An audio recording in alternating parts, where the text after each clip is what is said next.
Welcome to the Growth Shift. I'm David Zylstra. Here's what I've learned after years in business. Every leader who's built something meaningful has a story, but the moment they had to shift, when failure forced innovation, when change became opportunity, when they chose growth over comfort.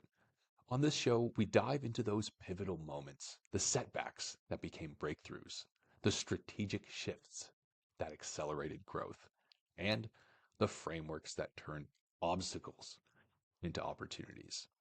Because here's the truth. In a world where change is the only constant, the leaders who thrive aren't the ones who avoid failure. They're the ones who've learned to shift strategically through it. So whether you're facing your own pivot point or just want to learn from someone who's been there, you're in the right place. Let's dive in. This episode is brought to you by Valentix. At Valentix, we help coaches and consultants who are struggling with generating consistent high-quality leads, automating their client onboarding processes, and scaling their operations without simply adding more hours or headcount. Most of the time, our clients come to us frustrated because they're bogged down in manual tasks and feel like they're missing out on the power of modern technology. But with the right strategy and AI-powered solutions, they're able to streamline their workflows, attract better opportunities, and achieve sustainable growth. If that sounds like you or someone you know, learn more at valentix.io. Now let's dive into today's episode. Today on The Growth Shift, we are privileged to host Carl Erickson, the visionary founder of Beacon Worldwide. Carl's remarkable journey, spanning over 3 decades in business, began with a pivotal decision to forge his own path in 1994. As a leader who champions collaboration and views life as a land of abundance, Carl built Beacon Worldwide into a powerhouse that integrates sales, marketing, and digital strategies, now with a keen focus on AI to help clients thrive. His unique ability to look at the world through the client's eyes, coupled with his deep expertise in fractional leadership and technology, offers invaluable perspectives for any business striving for strategic growth. Carl, welcome to the Growth Shift. David, thank you so much. Appreciate you having me on. So Carl, your entrepreneurial journey began in 1994, right? Stemming from a desire to control your own destiny rather than be subjected to someone else's will. The true starting point for most entrepreneurs. Could you share what foundational experiences or principles from your time and your journey in the corporate world most profoundly shaped your decision to launch Beacon Worldwide? Great question to start off with, David. At the time, I was actually director of sales and marketing, and I was in the utility sector. So I was in the energy sector. And I don't know if you remember back, might be before your time, but there was a lot of consolidation in that industry. And we were actually a relatively small player, 1.2 billion in annual revenue. And you could see the acquisitions taking place. There's no question whatsoever we were going to be acquired. Right? So with that as the backdrop, I said, okay, do I want to be the one that gets acquired, right, and leave my fate up to others? Or do I want to take the plunge and actually start something on my own? So I took about 6 months worth of planning, right? Landed some clients, and off I went.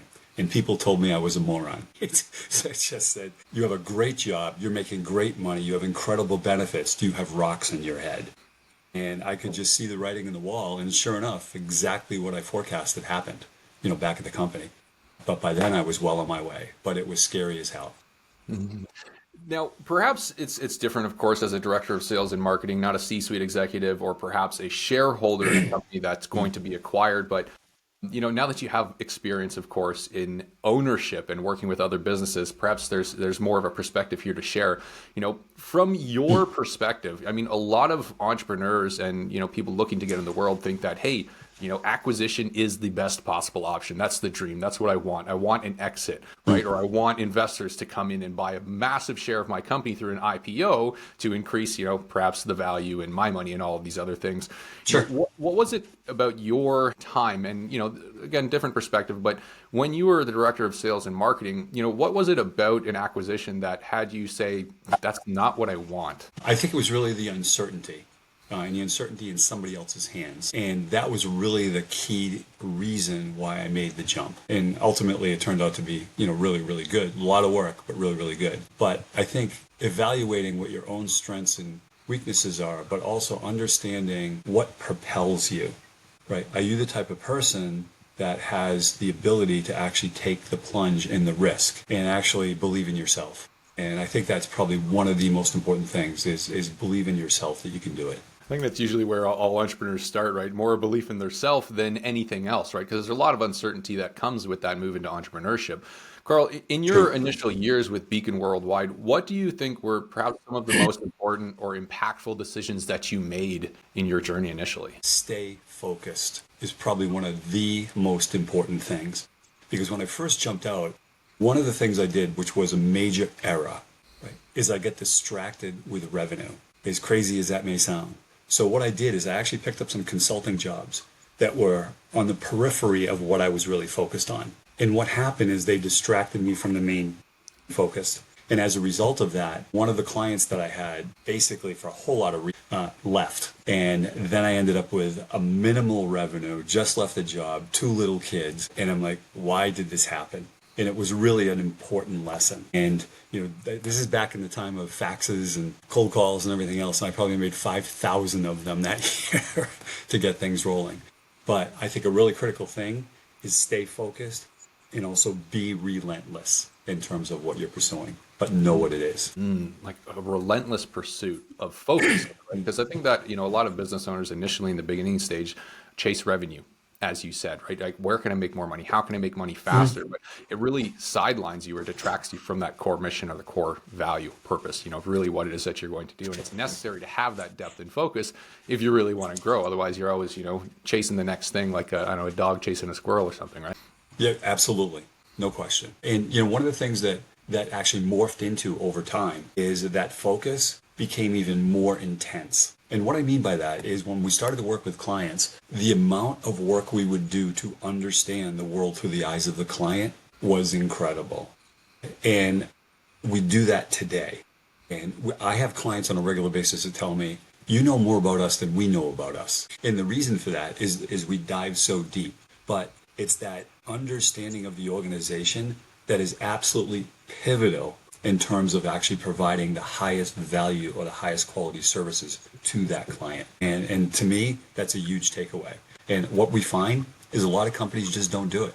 They just don't take the time, right, to really truly understand the nuances of the company. And this is where also things like AI and other technologies come into play and be immensely valuable. Immensely valuable. I mean, just to give you one quick example of this, one of the companies that we worked with recently, we've been working with AI for about 4 years. And it was really interesting, David, because one of the things they're really wrestling with, and this is an issue across healthcare, because we do a ton in healthcare, is generating leads, right? If it's a B2C. In this particular case, it was a large ophthalmology company who does a lot of LASIK, cataracts, things like this. And the no-show cancellation rates, once things were booked, was off the chart, right? And 22, 25, 30% was not unusual. Right, so needless to say, the lost value there is significant. And what we did is we actually used AI. So we would actually film the doctor, turn it into an avatar, right? And the avatar would now confirm the appointment as the doctor. And these were flawlessly done, really, really well done. So it would be, hey, David, I'm really looking forward to seeing you next Tuesday. If you can't make it, let us know, blah, blah, blah, blah. And the turnaround with something like that, as a result of AI, the cost was marginal and the impact was dramatic. It was a great AI use case. But the only reason we knew that is because of the depth of we went in terms of our metrics analysis on the company to really pull this out. Hopefully that made sense. Absolutely does, right? Drop-off rates, especially no-show rates for initial touch points and meetings, are like they can be terribly impactful, detrimental in some cases as well. So you came in and you implemented this, AI avatar. It was the doctor just confirming that someone was going to show up or giving them the option to cancel or to reschedule.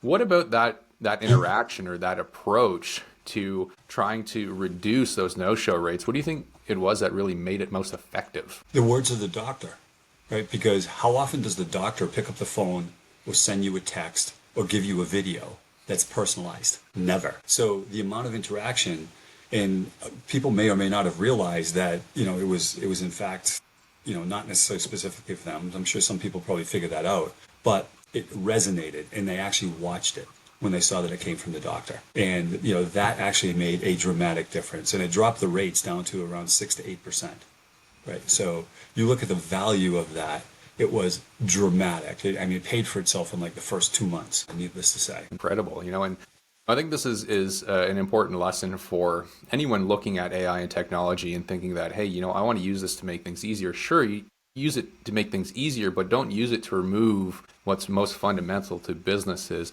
relationships, whether it's a relationship between a doctor and a patient, or whether it's between two businesses, right? People are in business. Well, let's say business, for the sake of it, is, for people with people, right? And between people. You can't remove the human element and expect things to improve. But, AI, of course, can be leveraged. We'll get to that later, though. So, Carl, you mentioned, that your customers and perhaps their customers as well in a deeper way than perhaps they do themselves.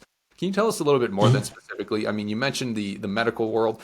What is it you specifically do with your clients, and how do you really help them achieve the outcome that they're striving for? One of the things that we always do up front, and it's really a prerequisite to us even working with clients, is we'll do basically an analysis and a data gathering exercise, which really looks at the world of that client, including like the patient journey, the client journey, the customer journey. Whichever way it comes in, it will look at the whole thing, and we'll pull as many numbers as we can out of that journey. And what's interesting is, 99 times out of 100, David, you'll identify things that they didn't even know existed, because they'll either have numbers that are not good, right? Because we've got tons of benchmarks, or we'll see things that will immediately pop out at us. Like, just as an example, we do a lot of work with call centers. So a call center abandonment rate, right, which everybody looks at, right? If we see things that are above 5%, and in some cases we've seen 20, 30, 40%, which is mind-blowing,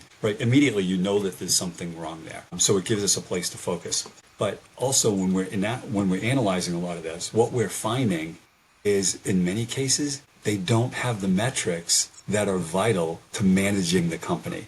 Because the person who might be over it might be up here somewhere, and they don't understand the importance of some of these numbers and what the indicators mean. And tying that stuff together, and having done it 1,000 times, that is really important for us then setting the stage for the actual implementation and prioritization of support. Because we absolutely, exactly as you said, we integrate sales, marketing, digital, call centers, operations, etc., right across the board. So just one example.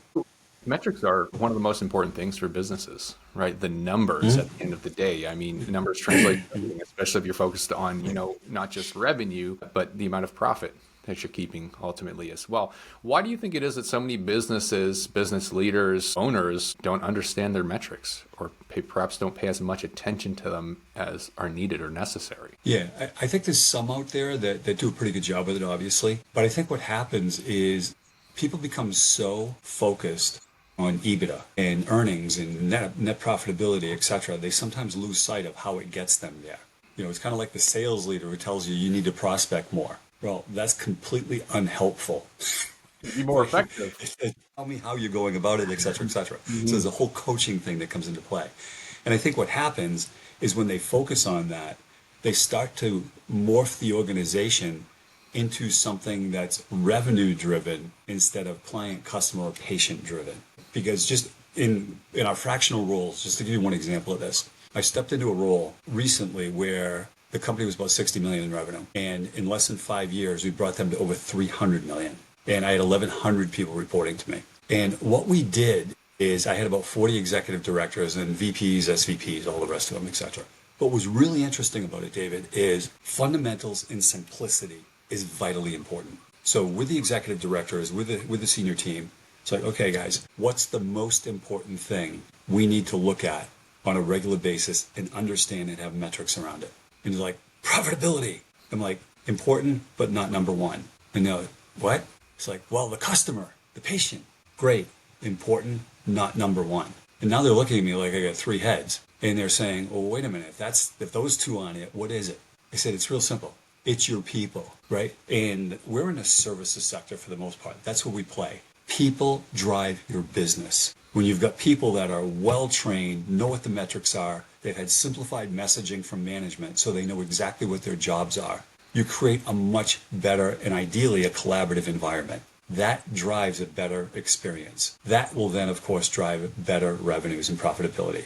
with referrals and repeats and alumni, et cetera, et cetera. And that's the principle by which we operate. And therefore, we look at metrics around all of those, as an example. Metrics on everything, not just the numbers in terms of revenue, but people as well, communication, synergy within the teams. 100%. 100%. Yeah. Now, Carl, you've been helping clients navigate complex market dynamics for over 3 decades now, right? You shared an example or a brief story there of how you helped a client reduce no-show rates with a virtual doctor confirming appointments. Do you have another story that you might be able to share of a specific success story from a client engagement where Beacon Worldwide's integrated approach and fractional leadership in this way led to a remarkable breakthrough, helping them achieve significant growth or overcome a critical challenge by aligning their teams and strategies? Definitely, a lot. So one that's really tangible and might affect a lot of people is call centers. So when we're working with call centers, one that we went into recently, the turnover rate, the employee turnover rate in the call center was 4. And it's, believe it or not, David, it's not unusual to have really high turnover rates in call centers. They're viewed as entry-level jobs, right? Churn them and burn them. Right, get them to do their thing, and if they leave, oh well, they go someplace else. Keep the cost down, pay them less than Walmart. It's unbelievable. So when we look at this, and this is not unusual at all, because we deal with a lot. So when we go into these things, what we look at are training, incentives, progression. I mean, once again, same format all the time for the most part.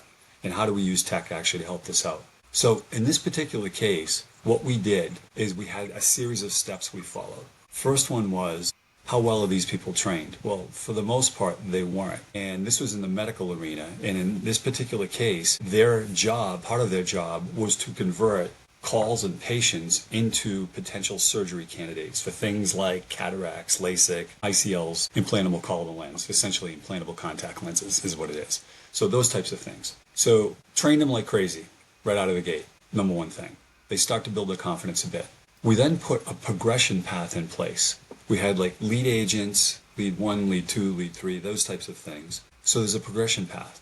We even added tech certifications that would allow them to even move out of the call center into the clinics, and we paid for it.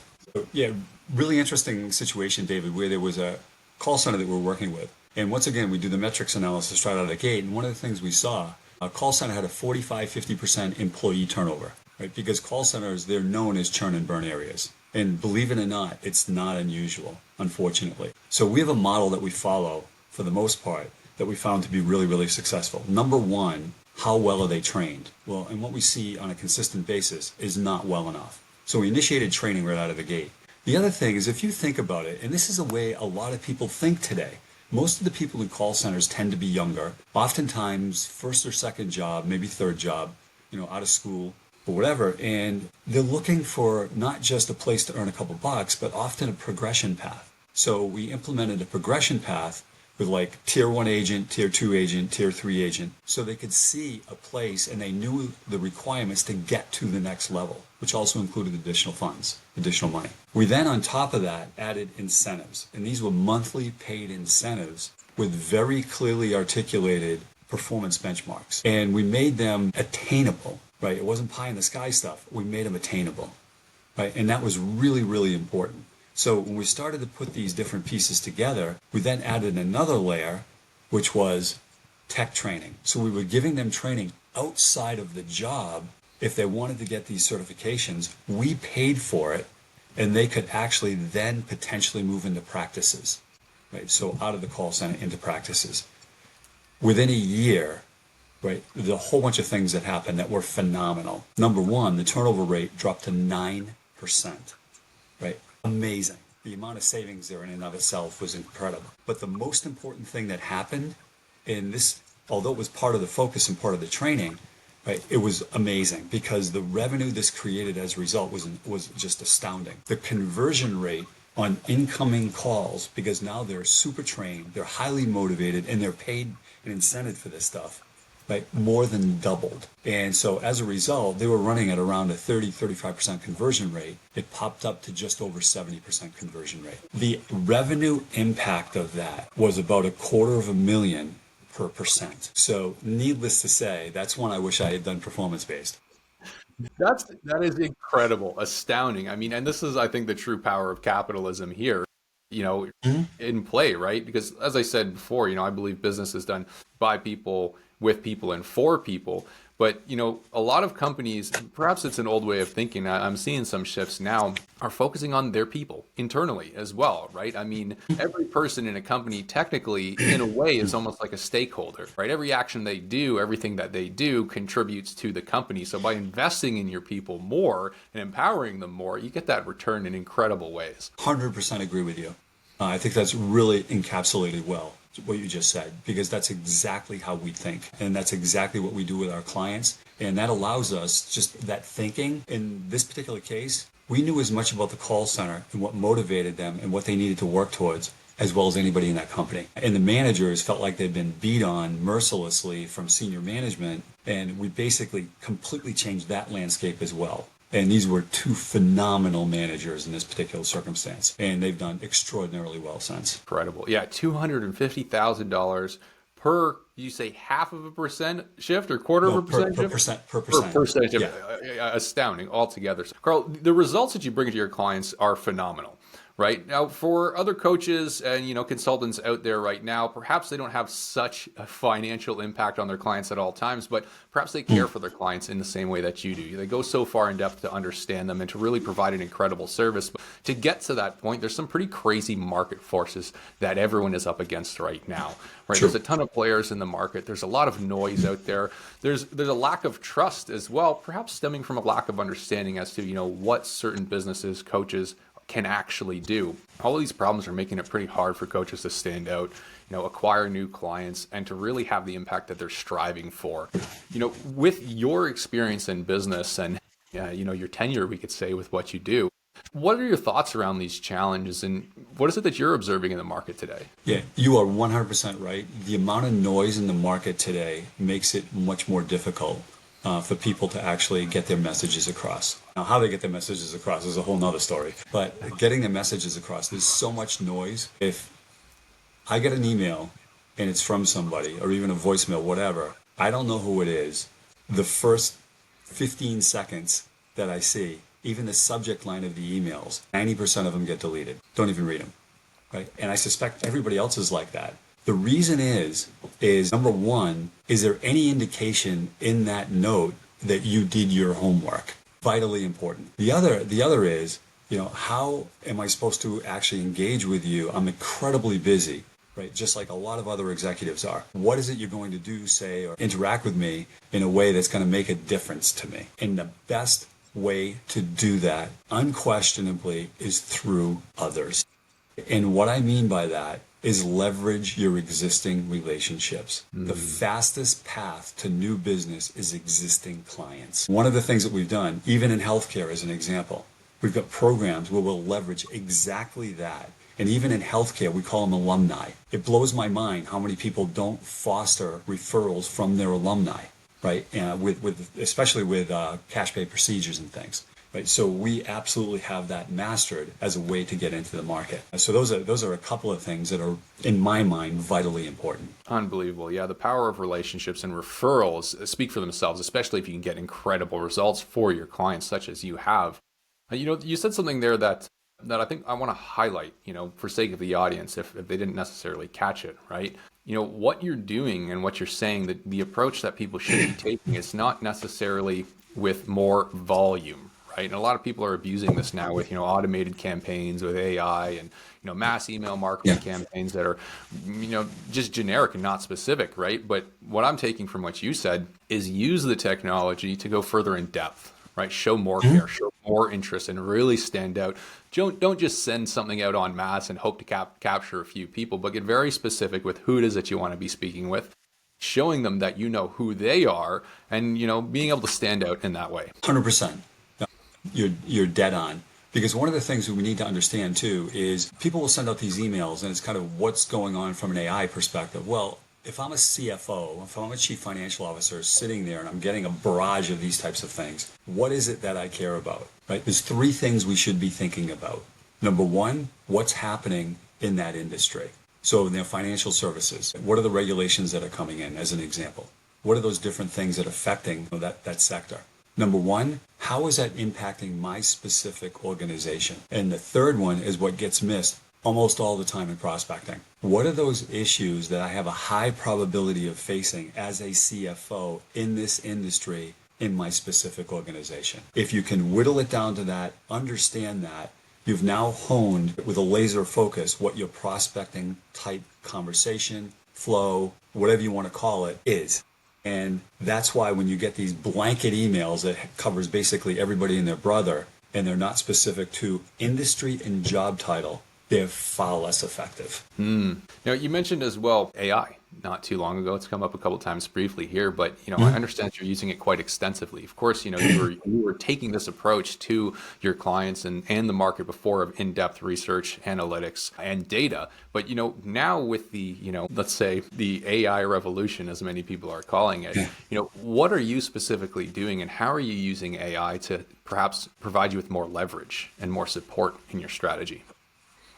A bunch of ways. So number one, AI is a tremendous research tool. So even something as simple as Copilot, right? You put information in there, you want to pull information out, right? And you can get a wealth of data very, very quickly. So what used to take us hours is taking us minutes, right? In this particular case, that's one use. Another is really taking a look at what the use case is. Because when people talk about AI, if they talk about it too generally, people kind of don't get the message.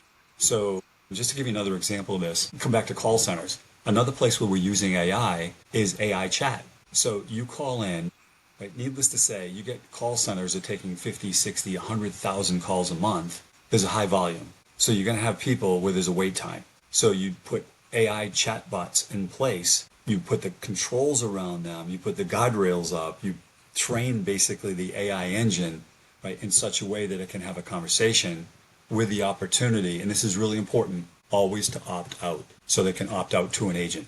But literally, like if they, depending upon the IVR, the voice response system, if they say, hey, yeah, I'm a new patient, and they engage with the chatbot while they're waiting for an agent, so to speak, one of the options might be, would you like us to text you a calendar invite so you can sign up for your appointment, blah, blah, blah, those types of things. Now, they don't have to, but the way it's designed, once again, it gives that opportunity, right, for that person to jump on. And what we see, surprisingly, is a high number of new patients or new clients or whatever will make that option because they don't want to wait on the phone, right? And they'll schedule. But the other part is it's also there to take time to educate that person on the phone while they're waiting for an agent. And it's a really good AI use case, and that's something we're using it for as well. Amazing. So, you mentioned a couple of different tools there. Use case is important as well, obviously, but, chatbots, voice agents, there's a lot of other tools out there. With your experience in business and, surrounding tech and AI, how do you advise leaders to assess and implement, AI tools to ensure that they're truly effective and trustworthy, especially around data, rather than just adding to the noise or creating new problems? The number one thing is have a business problem you're trying to solve. So having AI, because it's kind of cool, is not a good reason to have AI. It needs to be focused on a specific business issue because you need to design it in such a way that you're using it like that. Another major use case that literally launches next week is the site Iconic Selling. And Iconic Selling, I had written a book called Iconic Selling. It's on Amazon. Knock yourself out. It's a great book, of course. But it's about selling large, complex, multinational deals. Right? And it really zeroes in on, when you've got these big deals, what's the sequencing you need to do there? About half our business in that space is coaching deals. A lot of times, it's a matter of having the time to do this, and it takes a lot to really get involved in, a large multi-million-dollar international deal, et cetera, et cetera. So what we've built out is a chat bot, which has taken us about a year to train because sometimes it can get warped by external information to make sure that doesn't happen. And so it's a lot of work, a lot of effort, but the use case is very, very clear in terms of what we want it for. So, and that's exactly what we do with clients as well. Amazing. Iconic Selling. So for any of those coaches and consultants out there who are looking to work with large multinationals or perhaps even just in the enterprise market as well, I'm sure definitely a good resource to check out. Yeah. We hope so. Yeah, I'm sure it is. I know, Carl, your insights into strategic adaptation, collaborative growth, and the power of technology are truly inspiring. To conclude, based on your philosophy that, it is a land of abundance and not one of scarcity, and your commitment to looking at the world through the client's eyes. What's the single most important piece of advice that you'd offer to our audience who are striving to build resilient, successful businesses in today's rapidly evolving market? Yeah, probably the main thing is know what you're bringing to the market, right? Be crystal clear on that. And be crystal clear on that, not only by the sectors that you're in, but the job titles you want to focus on and what their issues are, within those organizations in today's current environment. And be relentless about understanding the world through your client's eyes. And we have found that that allows us to carry on virtually any conversation, understand the metrics, and really dig under the covers to find out the root causes of critical issues with clients. And that's been the stepping stone into work with these clients. Carl, thank you so much for sharing your insights as well as your advice with the audience today. For anyone who might like to connect with you or to even just learn more about what you're doing at Beacon Worldwide, what would be the best way to find you online? Sure. BeaconWorldwide.com, all one word, BeaconWorldwide.com is the best way to reach out to us. We actually have two other subsidiaries, one of which is Iconic Selling, which launches next week. It's iconicselling.com. And also because of our deep expertise in ophthalmology, we also have iCareChat.com. So any of those websites, you can reach out to us, or you can text or call us at 603-745-8888. And we'd be happy to have a conversation with you. Carl, thanks again for joining us on The Growth Shift. Appreciate it, David. Thanks for having me on. And that's a wrap on another episode of The Growth Shift. If this conversation sparked something for you, whether it's a new perspective on failure, a strategy you want to try, or just the reminder that every setback can become a setup for something bigger, hit that subscribe button and share this with someone who needs to hear it. Remember, the leaders who thrive aren't the ones who avoid change. They're the ones who shift strategically through it. If you're ready to build the systems that help you grow without the chaos, head over to valentix.io. We help businesses like yours scale smarter, not harder. I'm David Zylstra, and I'll see you in the next shift.